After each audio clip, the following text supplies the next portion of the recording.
When it comes to certain things, glass can really get in the way. Take, for instance, typing. Sure, I've gotten better over the years, but I can only type nearly 50 words per minute on these flat software keys, while I can type in double time on one of these. Now, Microsoft has fully embraced the marriage between tablet and keyboard, and the Surface type cover is the gold standard of tablet keyboards. But those of us with Android tablets and iPads are still looking for as satisfying an experience. That's why I've been testing over 15 of these different tablet keyboards, measuring everything from lap usability to key spacing to figure out where your fingers will be the happiest. The first option is to get a keyboard that doubles as a cover. Now, many Android tablet makers make their own keyboard covers, but Apple still doesn't. Instead, dozens of companies are trying to make up for that. Seriously, it's getting a little out of hand.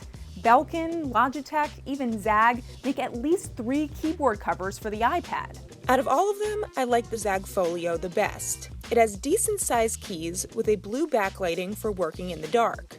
And the Pro version even lets you change the background to one of 14 colors, in case you happen to find yourself working in the disco. But I like the FOLIO better because it has a hinge so you can adjust the iPad angle just like a laptop. The downside? It's chunkier than others, like Logitech's ULTRATHIN cover. But the best way to turn your iPad into a laptop is with a case called the BRYDGEAIR. It's what I imagine Apple's case would look like, but it costs $170, which again is what I expect Apple's would cost.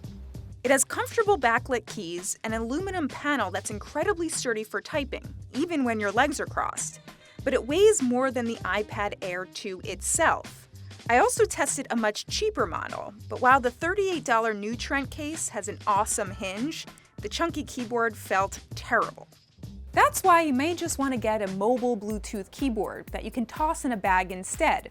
And the good news is they work with both the iPad and Android tablets. Microsoft's $80 Universal Mobile Keyboard props up most tablets nicely, and the panel feels really solid under your fingertips.